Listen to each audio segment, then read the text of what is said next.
Mary Bell, un nombre que resuena a través de las páginas de la historia como un eco siniestro, emerge como un trágico ejemplo de una infancia retorcida que desafió las más sombrías expectativas. En la superficie, a sus 11 años, presentaba un rostro angelical que podría engañar incluso a los observadores más perspicaces. Sin embargo, tras esa máscara de inocencia, se escondía una mente intrincada y despiadada, una fuerza oscura que desencadenaría horror en toda una nación. Pero, ¿cómo logró una niña ocultar tal profundidad de oscuridad en un tormento tan macabro? A continuación, te contamos la historia de Mary Bell, una niña que dejó al mundo completamente atónito. 1957, la oscura sombra de Mary Bell. La historia de Mary Bell se revela como un lúgubre capítulo en los registros del crimen. En el apacible vecindario de Scotwell, en Newcastle, Inglaterra, una niña de 11 años que derretía corazones con su encanto, escondía un abismo de maldad en su interior. Los aterradores episodios comienzan con 2 crímenes que sacudieron a toda la comunidad. En el mes de mayo de 1957, la pintoresca localidad de Newcastle upon Tyne, ubicada en el noroeste de Inglaterra, nació Mary. Ella vivía únicamente con su madre, Betty McCricket, quien trabajaba como prostituta, además de tener problemas con el alcohol y las drogas.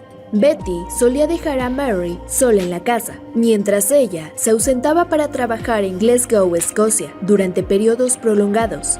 Durante la ausencia de su madre, la niña quedaba desatendida en el hogar, permitiendo que los clientes de Betty ingresaran sin restricciones. De acuerdo con informes, la madre de Mary comenzó a explotarla como prostituta cuando tenía tan solo 5 años, todo con el objetivo de ganar dinero de manera sencilla.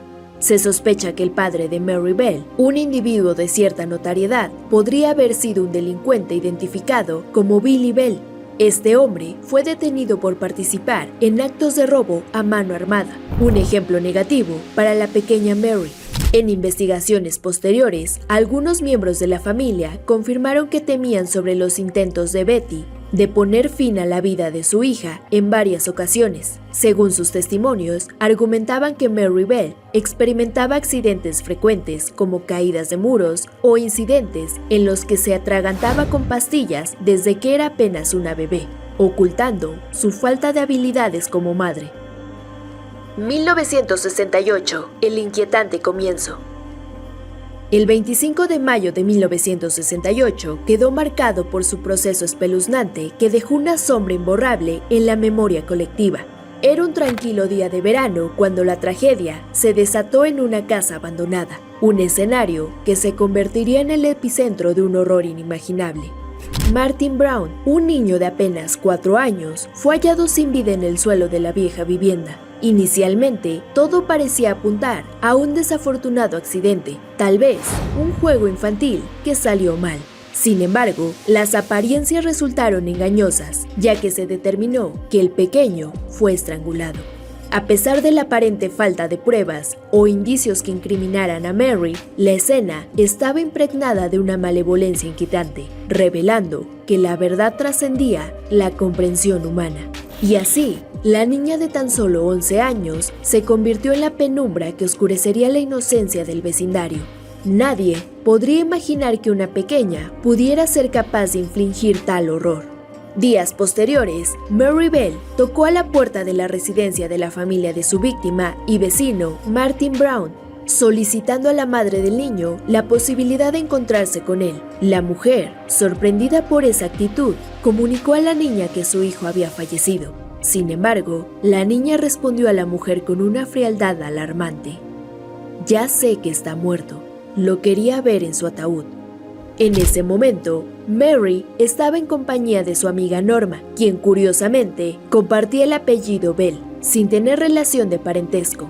Norma, una menor de 13 años, la seguía constantemente y la respaldaba en sus acciones malévolas, que se centraban principalmente en hostigar, amenazar y agredir a los demás niños del vecindario. Juntas, violentaban a los más vulnerables.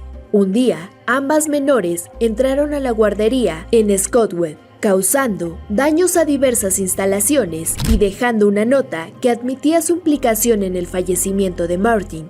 En ese momento, nadie tomó en consideración la seriedad de la nota. Entre el caos de la habitación, la escritura dejaba al descubierto la mente retorcida de quien la había redactado. El mensaje era claro: yo asesiné, así que volveré a hacerlo. Aquella nota no hizo más que anticipar lo que estaba por venir.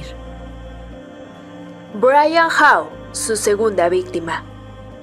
Se descubrió que, no contenta con el primer acto de depravación, Mary había participado en otro crimen atroz. Junto con su amiga y cómplice, estrangularon a un niño de 3 años llamado Brian Howe el 31 de julio de 1968. Juntas llevaron a cabo actos indescriptibles de violencia. Belle asesinó a Brian en un acto brutal, dejando su pequeño cuerpo en una zona donde había escombros. Y una vez más, Mary no pudo resistir la tentación de dejar pistas. No se sabe con certeza si fue antes o después de que el niño quedara sin vida, cuando con unas tijeras realizó incisiones en el abdomen y estómago del menor, marcando las iniciales MB. Además, también hubo mutilación genital y de partes de su cuerpo, así como de su cabello. La insensatez y crueldad de estos actos desconcertaron a la sociedad, que se veía confrontada con la realidad de que el mal podía manifestarse en formas inimaginables. De inmediato, las autoridades se dieron cuenta de que algo estaba terriblemente mal en Scottswood. El miedo se apoderó de los pobladores, mientras los padres mantenían a sus hijos a salvo, sin sospechar que la fuente de su terror residía en una niña de 11 años. Entre sospechas y confesiones. Mientras todos estaban tratando de ubicar a Brian, Mary confió a la hermana menor de este la ubicación de su hermano, lo cual inmediatamente levantó sospechas entre los agentes encargados del caso. Observaron su conducta y la de su amiga, quien parecía igual de sospechosa, y decidieron intervenir para someterlas a un interrogatorio. A pesar de la actitud fría y maquiavélica de Mary, reveló detalles sobre las tijeras utilizadas para herir al niño, información que nadie más conocía. En cuestión de días, ambas fueron detenidas y confinadas en celdas separadas, donde se acusaban mutuamente de sus acciones. No obstante, finalmente la niña de 11 años admitió que mató a los niños debido a su deseo de placer y emoción de quitarles la vida.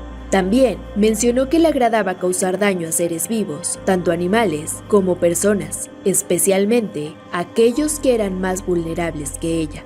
Mientras tanto, Norma compartió su versión de cómo causó la muerte de Brian, describiendo que aplicó presión en su cuello y sus pulmones, explicando que fue así como lo privó de la vida. La condena de Mary Bell, un juicio que conmocionó al mundo entero. El día del proceso legal finalmente arribó el 5 de diciembre de 1968. Durante este día, se pudo observar a Norma quebrarse emocionalmente, mientras que Mary mantuvo una actitud desafiante, respondiendo con astucia a las preguntas. Sin embargo, a pesar de su actitud, las pruebas en su contra hacían que fuera muy complicado obtener su liberación.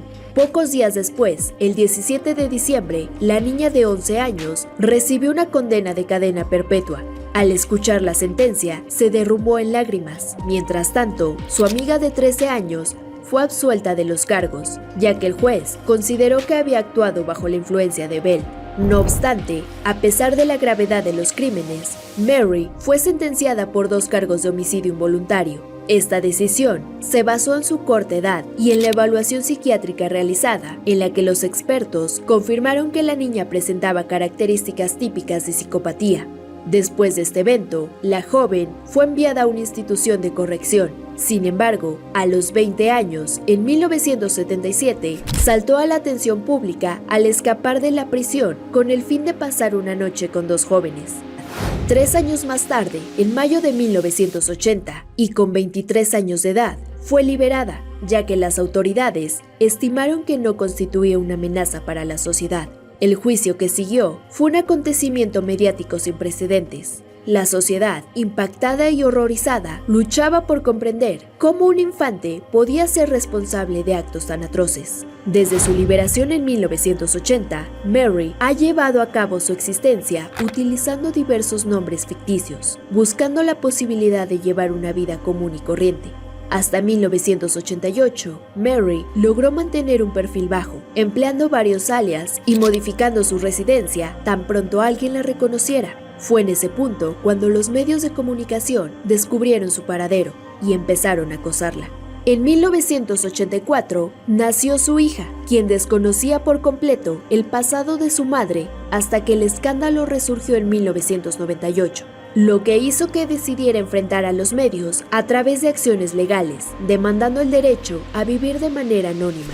En 2003, un magistrado le concedió a Mary, así como a su hija, el permiso para llevar una vida sin ser identificadas, derecho que se amplió a su nieto al nacer en 2009, con vigencia hasta el final de sus días. La resolución judicial generó una gran agitación en el país, provocando que otros reclusos solicitaran derechos similares. Este precedente se empezó a conocer comúnmente como el derecho Mary Bell, marcando el reconocimiento de la privacidad de aquellos que han cumplido condena.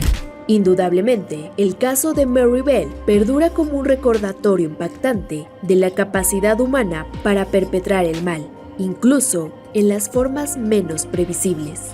Su caso desgarró la inocencia de esa época y dejó una cicatriz imborrable en la historia criminal del Reino Unido. Si te gustó el video, no olvides darle like y suscribirte a nuestro canal para seguir informado.